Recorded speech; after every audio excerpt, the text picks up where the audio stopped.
ایک ایسا محل جہاں ہر طرف صرف فرعون کا حکم چلتا تھا، لیکن اسی محل میں ایک عورت تھی جو چھپ کر صرف اللہ پر ایمان رکھتی تھی۔ وہ فرعون کی بیٹی کے بال سنوارتی تھی، مگر اس کے دل میں ایمان کی روشنی تھی۔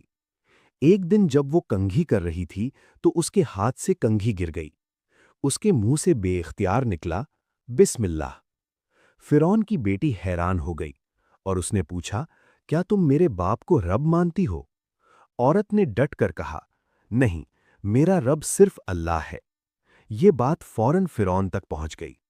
اس ظالم نے اسے بلایا اور حکم دیا کہ اپنے اللہ کو چھوڑ دو، مگر اس نے انکار کر دیا۔ پھر اس کے بچوں کو اس کے سامنے کھولتے ہوئے تیل میں ڈالا گیا۔ ایک ایک کر کے بچے شہید ہوتے گئے۔ آخر میں ایک دودھ پیتا بچہ رہ گیا۔ تب اللہ نے معجزہ دکھایا۔ وہ ننھا بچہ بول اٹھا، امی صبر کریں، آپ حق پر ہیں۔ یہ سن کر ماں کا ایمان اور مضبوط ہو گیا، اور وہ بھی اللہ کے لیے قربان ہو گئی۔ نبی کریم صلی اللہ علیہ وسلم نے فرمایا کہ مجھے جنت میں ایک خوشبو محسوس ہوئی، وہ اسی عورت کی تھی۔ یہ ہے ایمان کی طاقت جو ہر خوف پر بھاری ہوتی ہے۔